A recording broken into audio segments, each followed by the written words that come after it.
दोस्तों आदाब, नमस्कार। मैं जफरुद्दीन, आप देख रहे हैं SSN नेटवर्क। नूंह विधायक व कांग्रेस विधायक दल उपनेता चौधरी आफ्ताब अहमद ने आगामी लोकसभा व विधानसभा चुनाव का बिगुल बजाते हुए बृहस्पतिवार को नूंह के इंड्री खंड के कांग्रेस कार्यकर्ताओं की बैठक सोहना कार्यालय पर लेते हुए कहा कि भाजपा जजपा सरकार जा रही है और कांग्रेस सरकार आ रही है। इस दौरान विधायक आफ्ताब अहमद के सोहना कार्यालय पर कार्यकर्ताओं की भारी भीड़ जमा हो गई और कार्यकर्ताओं में गजब का जोश दिखाई दिया। विधायक आफ्ताब अहमद ने कहा कि बीते 9 साल में मेवात में कोई विकास कार्य नहीं हुए, बल्कि कांग्रेस की हुड्डा सरकार द्वारा मंजूर परियोजनाओं को भी लटका दिया गया। कांग्रेस ने जहां मेडिकल कॉलेज, इंजीनियरिंग कॉलेज, कई महिला कॉलेज, कई बहुतकनीकी संस्थान, कई ITI, कोटला झील, कई बस अड्डे, राष्ट्रीय राजमार्ग 248 से मेवात के लिए अगले शिक्षा केडर, राजीव गांधी रेनीवेल परियोजना, बादली परियोजना, नए मेवात मॉडल स्कूल, रोजगार आदि की सौगात दी थी।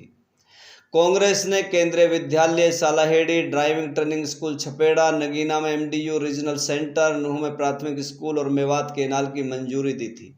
लेकिन सरकार बदलने के बाद भाजपा सरकार ने इन्हें ठंडे बस्ते में डाल दिया है। विधायक आफ्ताब अहमद ने कहा कि इस सरकार में मेवात को विकास की बजाय दंगे और बदनामी का दंश झेलना पड़ा है। कांग्रेस विधायक दल उपनेता आफ्ताब अहमद ने कहा कि आजकल कुछ ऐसी पार्टियां भी मेवात में घूम रही हैं जो दिखावा भाजपा के विरोध का करती हैं, लेकिन है उनकी सहयोगी, फिर चाहे वो इनेलो हो या जजपा। पिछले विधानसभा चुनावों में भी जजपा ने भाजपा विरोध का नाटक कर चुनाव बाद उनकी गोद में जाकर बैठ गए। यही हाल अब इनेलो का है। विधायक आफ्ताब अहमद ने कहा कि कांग्रेस कार्यकर्ता संघर्ष करते रहे, क्योंकि उस संघर्ष की अब जीत होने को है। 5 प्रदेशों में कांग्रेस सरकार बनने जा रही है और हरियाणा में बम्पर बहुमत से कांग्रेस सत्ता में वापसी करेगी। वहीं PCC सदस्य मेहताब अहमद ने कहा कि कांग्रेस कार्यकर्ता चुनाव के लिए तैयार है। मेवात की सभी सीटों पर कांग्रेस विजय होगी, क्योंकि केवल कांग्रेस और उसके नेताओं और कार्यकर्ताओं ने इलाके के हकों की लड़ाई मजबूती से लड़ी है।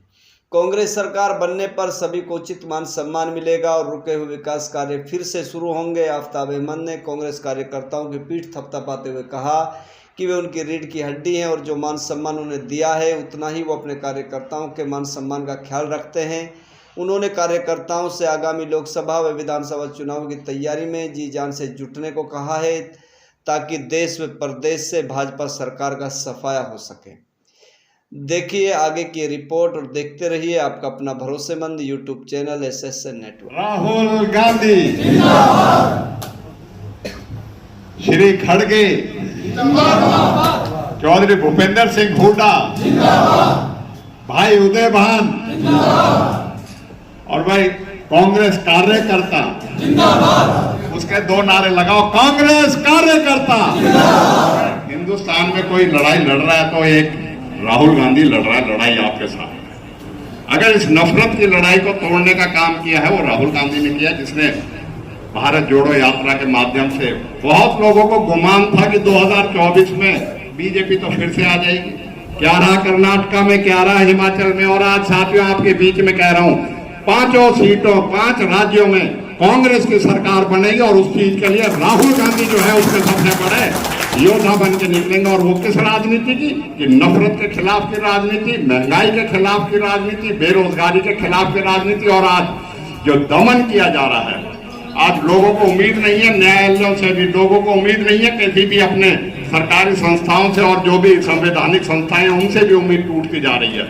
और वो इसलिए क्योंकि बीजेपी उन सब पे काबिज होना चाहती है। बीजेपी उन पे अपना सर्वोच्च जो है देश पे अपना एक तरीके से एक बंधन बांधना चाहती है, जिससे आम आदमी की आवाज न उठे। चाहे वो प्रेस की बात कर ले, चाहे टीवी की बात कर ले, सारे आज उसमें जब देखोगे सब पे वो है।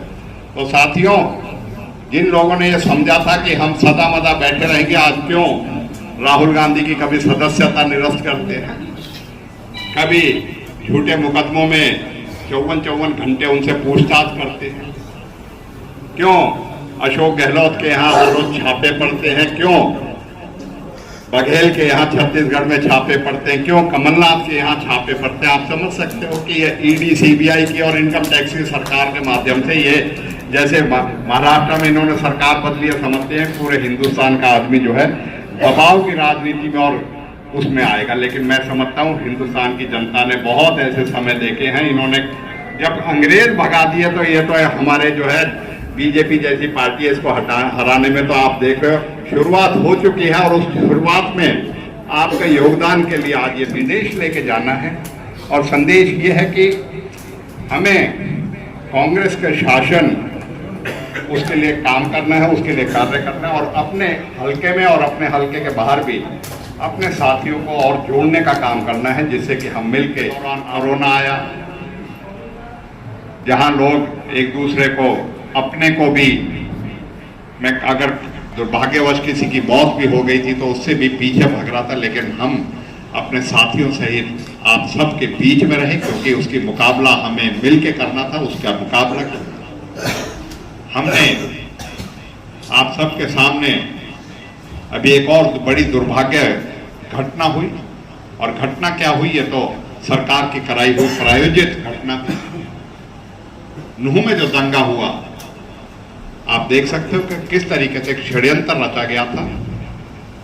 दो आपस में चैलेंज करने वालों को, फेसबुक पे चैलेंज करने वालों को मौका दिया सरकार ने, और आपस में भिड़ने का मौका दिया, और उसमें सरकार का दायित्व था कि वो अपनी जिम्मेवारी निभा के उसमें करती। और उसके लिए सबसे बड़ी बात है, हमने पहले भी प्रशासन को इस बात के लिए आगाह किया कि हालात ठीक नहीं है, इसके कारण, लेकिन उन्होंने वक्त रहते उस पर काबू नहीं पड़ा। और एक ऐसी दुर्भाग्यपूर्ण, एक बदनुमा दाग हमारे इलाके पे इस चीज का छोटा कि हिंदू मुस्लिम भाईचारे की जहां हम मिसाल कहते थे, उसमें एक बीजेपी की चाल की वजह से उसमें खलश निकले। लेकिन साथियों, आप देख सकते हो, हमने प्रशासन को और सरकार को अगर नंगा करने का काम किया तो वो हमने किया, और उसमें उनकी गलती को अगर बेखौफ हो के हमने आप सबके सामने मिलकर उसकी लड़ाई नहीं लड़ी, तो आप देख सकते हो कि किस तरीके से पूरे हरियाणा ने इस बात को माना कि सरकार की गलती थी।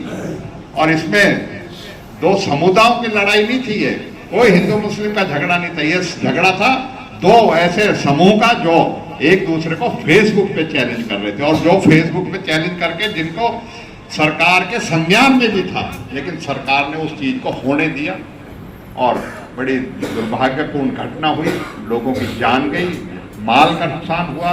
नुकसान उससे ज्यादा सरकार ने अवैध निर्माण के माध्यम से हजारों के आशियाने करे, उनके घरों को, उनके व्यवसायों को नुकसान करा, और वो सिर्फ इसलिए थी क्योंकि बीजेपी पार्टी जो है वो नफरत की और धर्म की राजनीति में करके यकीन रखना चाहती है, लोगों को भलाई में कोई काम नहीं करना चाहती। लेकिन मैं आज आपके बीच में कह सकता हूं कि मैं शुक्रगुजार हूं समाज का, मैं शुक्रगुजार हूं हिंदू मुस्लिम एकता के उन आलमदारों का जिन्होंने संयम रखा।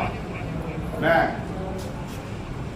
शुक्रगुजार हूं किसान यूनियन के संगठनों का, मैं शुक्रगुजार हूं हरियाणा में पंचायत खापों का, और समझदार जो लोग थे उन्होंने इस बात का इसको विफल किया, और इसमें पूरी तरीके से सरकार को इसमें नंगा कर दिया कि सरकार की कमी की वजह से ये सारी जो है हुई।